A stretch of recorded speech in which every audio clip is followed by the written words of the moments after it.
وتعالى وذات كانوا حلية هاي وحن كان عصانيا إنا نوف سرتد إن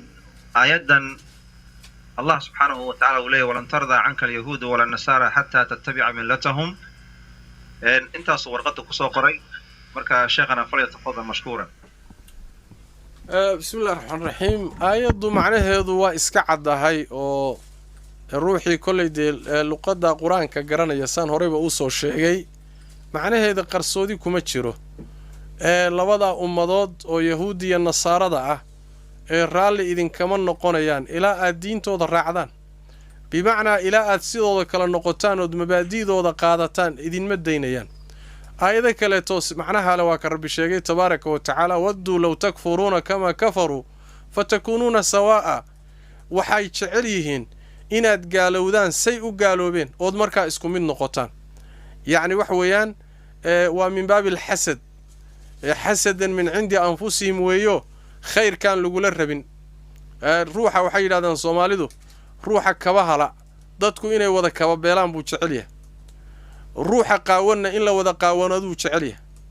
midka jirana in la wada jiradu jecel yahay midka baadilka watee dariiqa ka leexdayna in lagala leexdu jecel yahay marka labada ummadood khaas ahaan waxay inoo diidan yihiin nicmada ilaahay ina siiyay islaamnimada mabda'a saxda ah ilaahay khayrka uu inoogu deeqay wanaagaasay ka xun yihiin khaasatan hada wax weeyaan reer bani Israa'iil gaar ahaan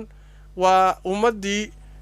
كتبتا iyo rususha hadda ka hor badankood laga soo diray way ayaga iyo carabtuna way wada dhasheen oo asal ahaan waxay ka soo wada jeedaan nabiyullaahi ibraahim alayhi wa ala nabiyina salatu wassalaam marka ilaahay tabaaraka wa taala risaaladii iyaga ka leexiyay oo carabta la siiyay oo nabi maxamed sallallahu alayhi wa sallam alayhi ilaahay uu qadaray inuu siiyo meeshaas yahuudi ka xanaaqday reer bani Israa'iilna ka xanaaqeen حسدكم meeshaasuu ka bilowday ummadda nabi maxamed salawaatu rabbi wa salaam alayhi tawxiidka iyo kitaabka iyo khayrka wadata meeshaas marka dagaalku ka bilowday marka wanaag idin lama doonayaan haddana barnaamijka socday adduunka idin muuqday waa unka waxa un socda idinka laftiina hadda meesha joogay oo wadamada la idin geeyay wax kale la idin ma geynin inaad un fasaadaan oo qaarna ay dabayshu qaadiyo mawjadu qaadaan oo diin la'aanba ku soo baxaan qaarna uun kaniisadaha galaan oo ay muxuu ahaay iyaga ku biiraan in labada inaad noqotaan xataa idinka hadii hadda la idinku guuleysan waayo oo kuwiinan waxoogaa meelahan ka tagay odayaasha iyo duqeytida ah ee maskaxdoodu meelahan ku samaysantay hadii xataa idinka la idinku guuleysan waayo generationada idinka dambeeyay dhasheen baa lagu tashanaya kuwa hadda waxoogaa idinku aad hor joogtaan xataa hadii lagu guuleysan waayo waxa garanti ah oo iyagu ay yaani hubaal ka dhigayaan generation ka labaad iyo ka saddexaad ayaga waxa weeyaan waxay leeyihiin hadal nagagama jiraba yaani waxa weeyaan waa cunto bisil kuwaas sida ay qorshaha tahay marka mas'alada quraanku tilmaamayo waa midda iska muuqata waay waxaba yaraatee hanuun iyo diin iyo wanaag iyo toosnaan iyo akhlaaq idin lama doonayaan laakiin sidoo kale inaad noqotaan oo gaalowdaan taasay idin la jecel yihiin ilaa ay taa gaadhaana raalli idin ka noqon maayaan macnahaas oo quraanka aayado fara badan uu tilmaamay ayay aayadu sheegaysaa wabillahi tawfiiq. jazakallahu khairan. su'aal yar oo kooban oo hadda gadaal ka timid haddii aad fasaxdo ku weydiinaya sheekhay. تفضل ان شاء الله تعالى هو ضميس هذه الله واي ان بريان olala kulay ka socda meelaha yaani gobolada dalkan kamid ah ayaa jiray kaasoo ah macnaha midowga diimaha dadka qaarkiina ay su'aalo badan ka weydiinayaan marka waxaan jeclaan lahayn insha Allah ta'ala inaan idin ka maqalno yaani culimadeena sida yaani Sheekh Al-Faale adigoo kale inaad kelimad yar oo kooban jawaab naga siisid يعني ميدو قديمها إيو واحد إسلام كوكا قوة فليتفضل مشكورا. بسم الله الرحمن الرحيم. مسألة دا أو ميدو قديمها أما التوحيد والأديان ديمها هلا ميدايو ومسألة هذا باللابطي ما هي وقتي النبي محمد حق يميد التوحيد كو يميد حلي قاسا لسوتشي ديمها هلا ميدايو idinka dad badani waxa laga yaabaa inaynan moodayaan oo fikrad hadda bilaabatay laakiin xilligii nebiga waxaa loo soo jeediyey muxamedow colaadan iyo dhibkan iyo diimahanaga iyo dhaqankanaga iyo asnaamtan un aad garaacaysan iyo naga daayo warniyo aan heshiino oo maxaan ku heshiinaynaa adiguna ilaahaaga sanad aan kula caabudno adiguna marna la caabud sidaana aan ku dhammayno hawsheenna marna asnaamta nala caabud marna ilaahaagaan kula caabudaynaa aan wax isku darsanno waay arrintaa markay soo jeediyeen rabbi tabaaraka wa tacaala baa jawaabteeda bixiyo wadduu low tudhinuu fa yudhinuun baa layidhi waxay jeclaadeen inaad soo dabacdo iyaguna kuu soo dabcaan ood meel dhaxa isugu timaadaan meel dhaxa isugu timaadaan macnaheedu muxuu yahay waa diintaada ka imow waay nin aan waxba haysanin iyo nin wax haysta aan wax isku darsanno macnaheedu maxay tahay waxaaga aan kula qaata waay ilaan asagii wax ma hayee waxaaga aan kaa qasa waay nin baadil wata iyo nin xaq wata aan wax isku darsanno baadil aan ka wada dhiganno waay wailaa waxa weeyaa wax iswaafaqi kara ama isgeli kara ma aha allah tabaaraka wa tacaala fi alqur'aani alkariim suuratu al-ikhlaas ay culimmada qaarkood ku magacaabaan yacni nebiga salawaatu rabbi wasalaamu caleyh gaaladu markay sidan oo kale u soo jeediyeen hadalkan dheh baa layidhi qul yaa ayuha alkaafiruun laa acbudu maa tacbuduun walaa antum caabiduuna maa acbud walaa ana caabidun maa cabadtum walaa antum caabiduuna maa acbud lakum diinukum waliya diin baa layidhi waxaad tidhaahdaa nebi maxamedow gaala yahay bal warka meesha laga bilaaba fiiriya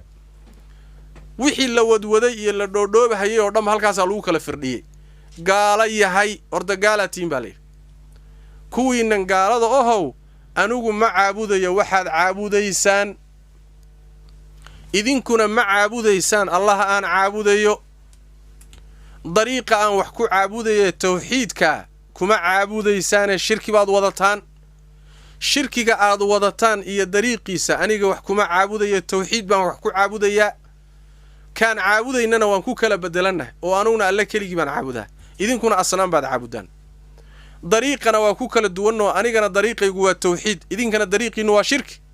waxaa lagu khatimay diintiinnaad leedihiin baadilka anuguna taydaan leedahay waxba isku darsan mayno dayib qur-aankii markuu halkaa dhigay masalada marka la soo jeediyey maanta in la yidhaahda diimihii baa la midaynayaa oo dad xataa wadaaddaa u ololeeyaanoo wadaadnimo u muuqda wadaadda ma aha kuwaasi wadaadnimo u muuqda oo madax ay u abaabulaan waxaasi waxa weeye waa gaalnimo aan geed loogu soo gabannin waa gaalnimo aan geed loogu soo gabannin weeye diin islaam oo sax oo samaawi ah iyo baadil ha la mideeyo oo baadilka ha la ictiraafo oo inuu xaq yahay ha la ictiraafo oo muxuu ahaayey ha laysku soo dhoweeyo oo ha la mataaneeyo waxaasoo dhan waxa weeyaan dad aan diin lahayn baa ka shaqeeya dad aan fahansanayn wixii ilaahay soo dejiyey baa ka shaqeeya wax midoobayana ma aha markaad diinta islaamka intaad ka tagto aad tidhaahdo kiristankuna waa sax yahuudiyaduna waa sax buudhisamkana waa sax siikhuna waa sax hinduuskuna waa sax kulli waa wada sax adna garlihid wax kula khaldan maba jiraba wax diinooda haysato ma jiro wax diinooda haysato ma jiro rabbi wuxuu yidhi tabaaraka wa tacaala faman yakfur biالطaaquuti wa yu'min billaahi faqad istamsaka bilcurwati alwuthqa inaad daaquudka ku kufrido waa tiirka koobaad ee tawxiidka allah keligiina aad u qirto xaqa tawxiidka aad keligii siiso daaquudka kaloo dhanna aad ku kufrido tawxiidku saasuu ku asixiba laa ilaaha illa allah maxay tahay laa ilaaha ila allah waa inaad diiddo baadilkoo dhan laa ilaaha ila allaahuna waa xaqiyood ilaahay keligii u sugto laakiin haddaad tidhaahdo muxuu ahaaye maya wax kale waa laysku wadi karaa laa ilaaha ma haysid ila allaahu keligeedna ku anfuxi mayso diin ma lihid marka iimaanna ma lihid islaamna lagugu tirin maayo masaladaasi inay caddaato waa lagaa maarmaan huuhaadan iyo waxaan adduunka maanta ka socdayo diimaa la midaynaya warkaasi muslimiintaa lagu sirayaa muslimiintaa lagu khayaamayaa tawxiidkoodaa lagu dhaawacayaa gaalnimaa lagu soo gelinayaa mas'alaha halisteeda waliya qadiyadaa iyada ah waa diin la'aan in laga fogaado wey shirki iyo gaalnimo meeshii ugu dambaysay waa gaalnimo meeshii u dambaysay weeye ruuxu waxyaalo kale waa gelgeli karaa laakiin diimihii baadilka ee qur-aanku caddeeyey sax wey مسألة علماء يدهدان وينو مسألة اتفاق قوي أو لا يسكو خلاف سنين من لم يكفر الكافر فهو كافر قال كقال لماذا يسكعد هاي اللي يسكو وفقسيه القرآن كي السنة عدايين هي مبادئ داسي روحا قال لماذا حكم أو كشكية إني قاليهن أسقى بقالبا من لم يكفر الكافر فهو كافر معها كافر كا اللي يسكو خلاف سنيه هاي اجتهادهان ما قالوا بروحا مسلم بوها ما قالوا بمسا ما قالوا بن ناقض بو كدعي دينتا ما كبخ مسا كما بخين كاسي waxa weeyaan laga ma hadlayo oo looma dariishan karo qaacidada ah man lam yukaffir al-kafir fa huwa kafir waxay la gaalnimadiisa ka ahlul cilmigi ba isku khilaafsan ma gaal ba mise waa muslim laakiin waxa laga hadlayaa qaacidada man lam yukaffir al-kafir fa huwa kafir ee ittifaaqi la isla ogol yahay waa dadka gaalnimadooda aan hadal ka joogin kaas ruuxi ka shakiya gaalnimadiisa ama soo dhaweeya ama hadal geliya ta isagu la mid yahay isagii waxba isma dhaamaan siladaasi marka waa sida in laga taxadaroon leeynoo hoos gelinin waa laga maarmaan